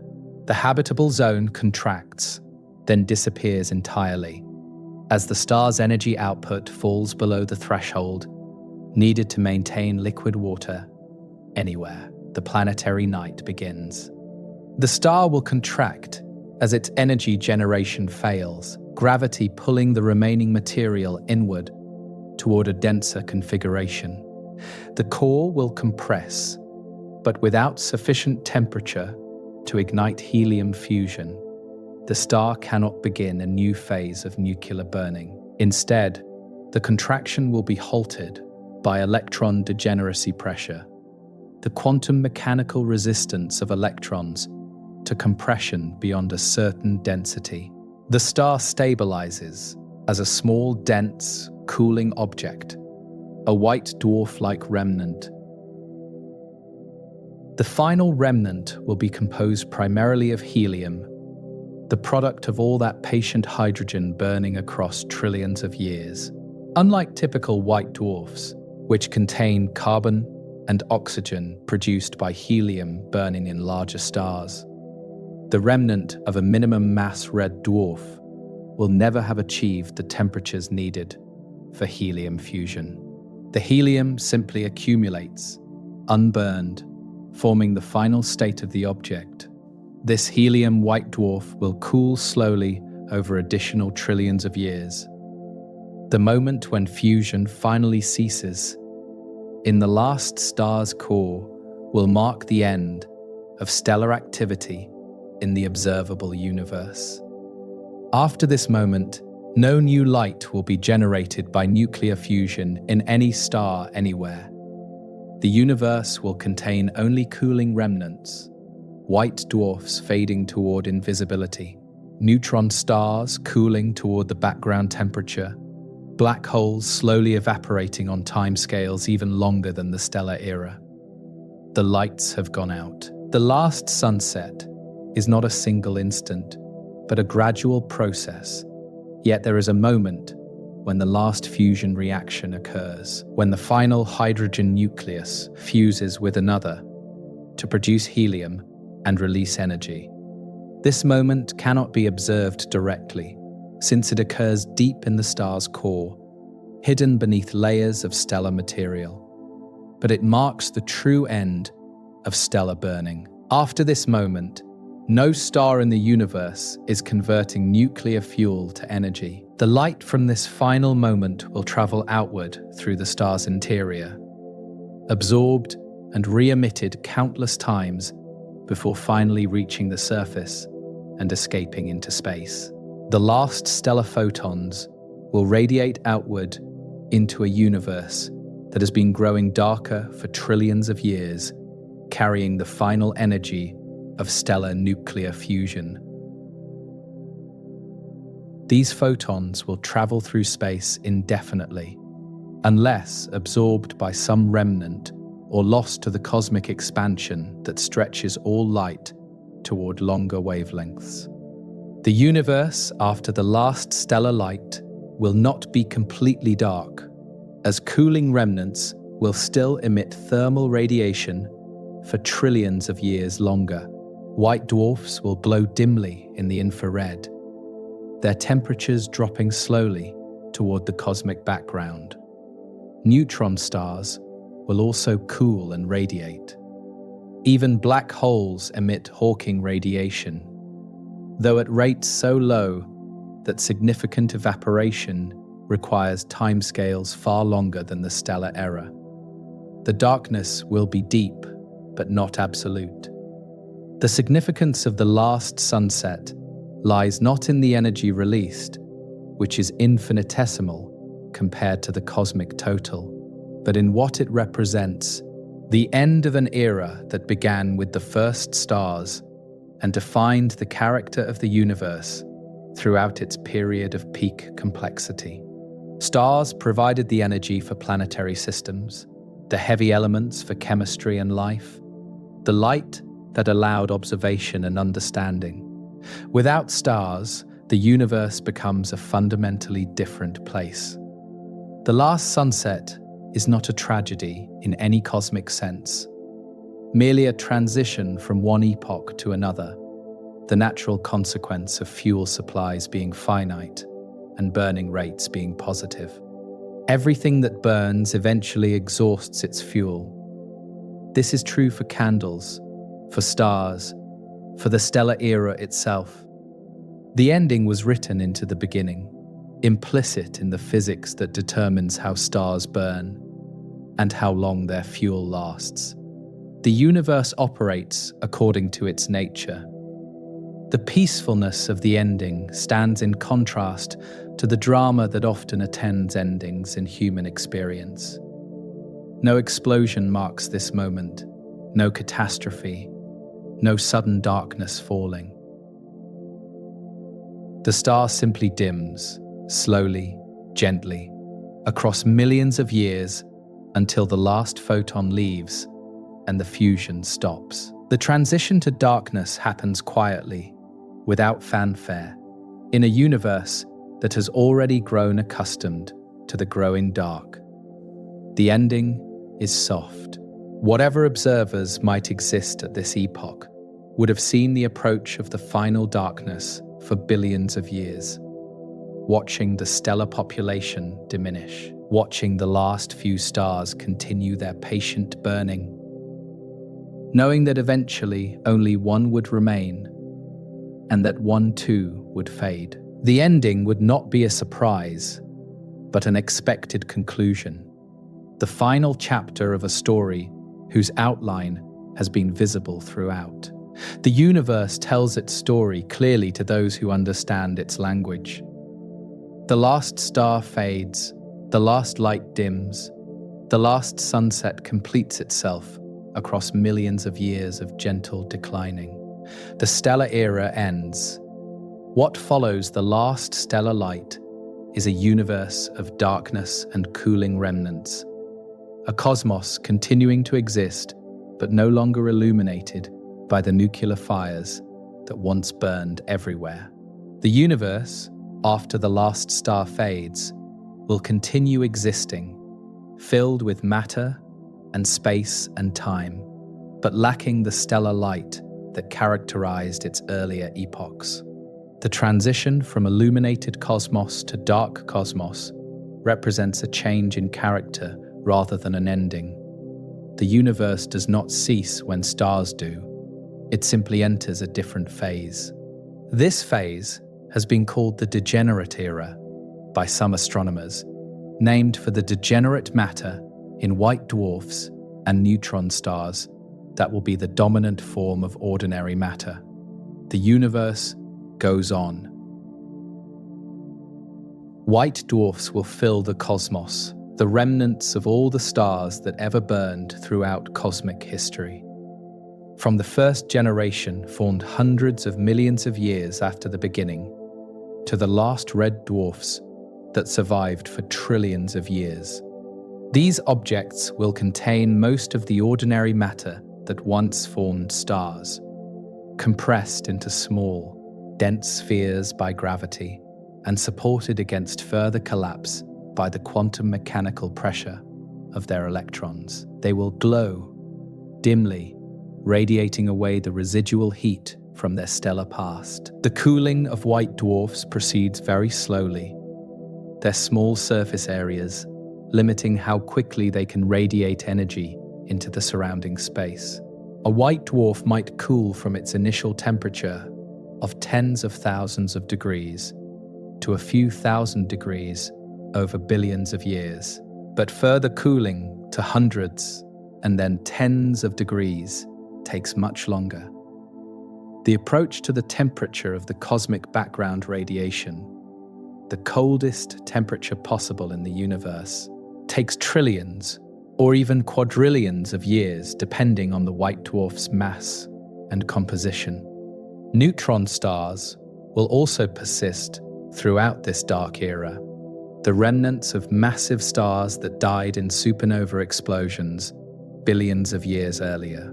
These objects are even denser than white dwarfs, compressing roughly the mass of the Sun into a sphere only about 20 kilometers in diameter. Neutron stars will also cool slowly, their temperatures dropping toward the cosmic background over timescales comparable to or longer than white dwarf cooling. They will be invisible, detectable only by their gravitational effects on surrounding matter. Black holes will be present throughout the dark universe, the remnants of the most massive stars, and the merged products of countless smaller objects that collided and combined over cosmic time. Black holes do not cool in the conventional sense. They have no thermal radiation in the usual sense, but they do slowly lose mass through a quantum process called Hawking radiation. This evaporation is extraordinarily slow for stellar mass black holes, taking roughly 10 to the 67th power years to complete, a number so large it makes trillions of years seem brief. The temperature of the cosmic background radiation will continue dropping as the universe expands, asymptotically approaching absolute zero across the eons. This background sets the minimum temperature that anything in the universe can reach. Nothing can cool below the background temperature, because it would then absorb energy from the background rather than radiating it away. The current background temperature of about 3 degrees Kelvin will drop to fractions of a degree, then to billionths of a degree, approaching but never quite reaching absolute zero. When a white dwarf has cooled to the temperature of the cosmic background, it can no longer lose energy through radiation and reaches thermal equilibrium with its surroundings. At this point, it has become what astronomers call a black dwarf, an object at the minimum possible temperature, emitting no visible light, essentially invisible against the dark background of space. No black dwarfs exist yet, because the universe is too young for any white dwarf to have cooled this completely. The transition takes longer than the current cosmic age. Black dwarfs will be the final state of white dwarf evolution. Objects that were once luminous stars reduced to cold, dark spheres, drifting through space, essentially forever. These objects will persist for timescales that dwarf even the stellar era, potentially surviving until proton decay. If protons decay, dissolves ordinary matter on timescales of 10 to the 36th or 10 to the 40th power years. The black dwarf era will be far longer than the stellar era, though also far less eventful. The universe in this dark era will be quiet, its dynamics governed by slow gravitational interactions and the occasional encounter between remnants in the sparsely populated void. Galaxy structures will slowly evaporate, as gravitational encounters fling remnants outward into intergalactic space, while other remnants fall inward towards central black holes. The process takes enormous spans of time, but galaxies are not eternal. They dissolve through this gravitational evaporation across timescales of perhaps 10 to the 19th or 10 to the 20th power years. Energy in this dark era will be scarce, with the luminosity of cooling remnants providing only a tiny fraction of the energy available during the stellar era. Any processes that require energy will face severe constraints, with available energy declining towards zero as remnants cool and approach thermal equilibrium. The universe will be cold, dark, and energetically impoverished compared to its youthful state. The theoretical possibility of life in this era has been explored by physicists who wonder what forms complexity and consciousness might take under such extreme conditions. Some have suggested that computational processes could continue by exploiting the tiny temperature differences between remnants and their surroundings. Though the pace of any such computation would be extraordinarily slow, whether anything we would recognize as life or mind could persist into this era remains highly speculative. The black hole evaporation that will eventually occur on timescales of 10 to the 67th years and longer represents the ultimate fate of these most extreme remnants. Hawking radiation slowly reduces a black hole's mass until it completely evaporates in a final burst of particles and radiation. After sufficient time, even the supermassive black holes at the centers of former galaxies will have evaporated, leaving nothing behind. The universe will eventually lose even these final structures. The approach to maximum entropy, the state where no energy differences exist to drive any processes, represents the ultimate endpoint of cosmic evolution, sometimes called the heat death of the universe. In this final state, nothing changes because no energy is available to cause change, and the universe persists in eternal sameness.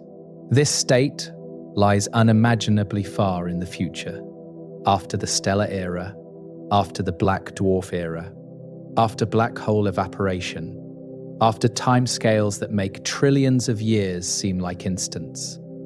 The dark era that follows the last sunset is not hostile in the sense of actively threatening anything. It is simply quiet, cold, and dark. The drama has ended, the lights have faded, and what remains is the slow, patient approach toward equilibrium across timescales that challenge the meaning of temporal language. The universe continues, changed but not ended. The journey from the last stellar light through the dark era and toward the distant endpoint reveals a cosmic story that is less about destruction than about gradual, peaceful transformation. The last sunset of the universe, when the final red dwarf fades from activity to remnant, represents not a catastrophe, but the natural conclusion of a process that began with the first stars and will have continued for approximately 15 trillion years from beginning to end. The stellar era spans from the formation of the first stars in the young universe through all the generations of stellar populations in all the galaxies to the final patient red dwarfs and their slow extinction. This era, though finite, encompasses most of what we consider meaningful cosmic activity. The transition from stellar light to cosmic darkness follows the same physical laws that have operated throughout cosmic history. The same principles that caused stars to form and burn, and eventually exhaust their fuel. Nothing breaks, nothing fails unexpectedly. The universe simply follows its nature across timescales that greatly exceed human comprehension. The darkness arrives because fuel is finite and burning is inevitable, the same reason any fire eventually goes out. The cosmos obeys its physics. The red dwarfs that will witness the final chapters of the stellar era are burning right now, scattered throughout our galaxy and every other galaxy in the observable universe. Hidden from naked eyes by their dimness, but present in overwhelming numbers, these patient stars will outlast everything we consider important today. Their slow burning continuing long after our sun has died. Our galaxy has merged with Andromeda, and the cosmic background has cooled toward temperatures approaching absolute zero. They are already ancient by some standards, and they have trillions of years still ahead.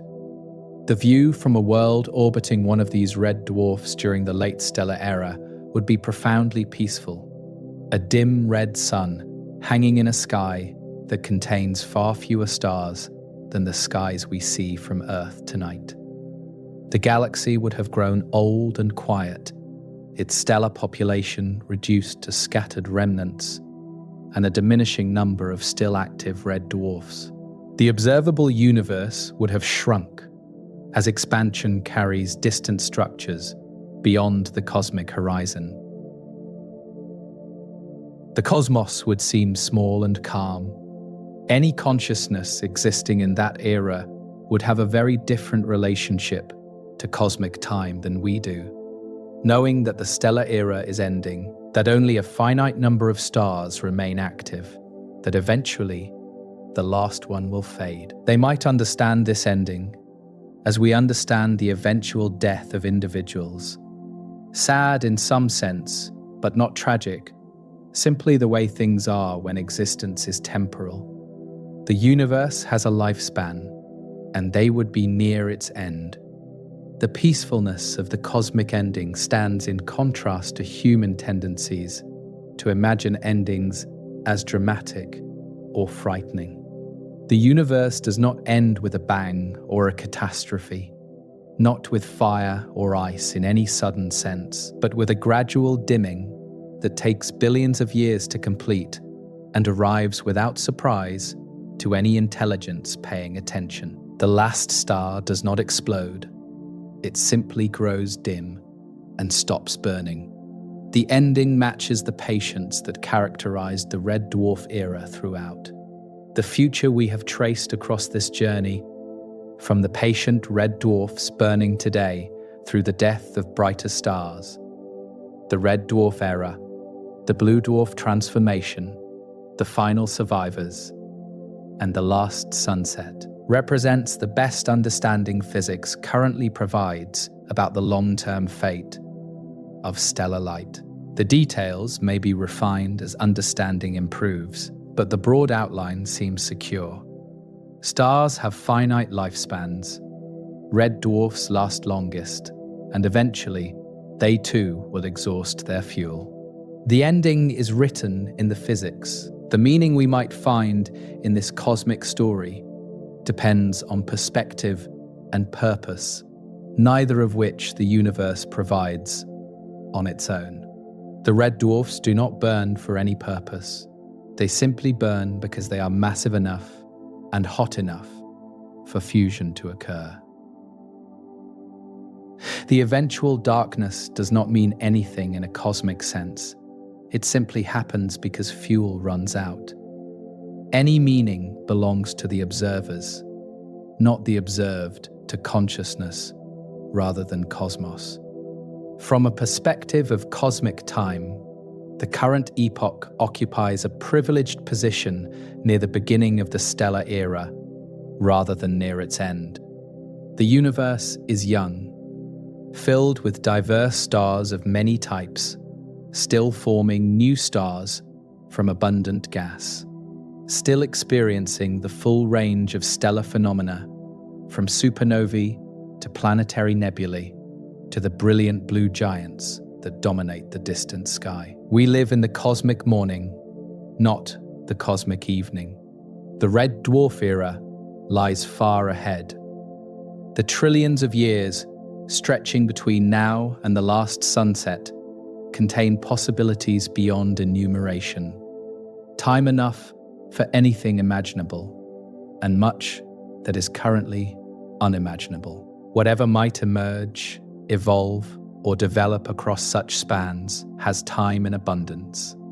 The one resource the universe provides generously to those systems patient enough to persist. The red dwarf era will not be empty, even if it is dim.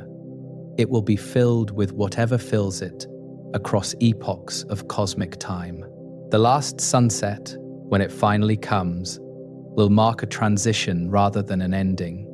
The universe continuing in its dark phase as cooling remnants drift through expanding space toward thermal equilibrium. The story does not end when stellar light ends. It continues in a different mode, governed by different processes, characterized by different timescales. The universe is not defined by its stars, even if the stellar era is when most of its interesting activity occurs. The darkness that follows is still universe. The red dwarfs burning tonight, invisible to our naked eyes but present throughout our galactic neighborhood, will be the final witnesses to the stellar era. They will see everything else end: the sun, the bright stars, the galaxies as we know them, and still they will continue burning. Their patience is a kind of cosmic virtue, an endurance that earns them the final position in the story of stellar light. The humble inherit the cosmos. The last sunset will be gentle, a slow dimming across millions of years, as the final star exhausts its remaining hydrogen and contracts towards its remnant state. The darkness will settle softly, not suddenly, arriving with the peace that characterizes endings that have been approaching for eons. The universe will have completed its era of stellar light, the fires that burned for 15 trillion years finally going out. And in that soft darkness, the cosmos will continue, patient and cold and quiet, existing without the starlight that once illuminated its youth. The night sky tonight contains the ancestors of the last stars, the red dwarfs that will still be burning when everything familiar has faded into darkness and memory. We look at them without seeing them, their dim red glow beneath the threshold of human vision. Yet, they will have the last word. The patient stars will witness the end, their slow burning the final chapter in the story of stellar light, their gentle fading the last sunset the universe will ever see.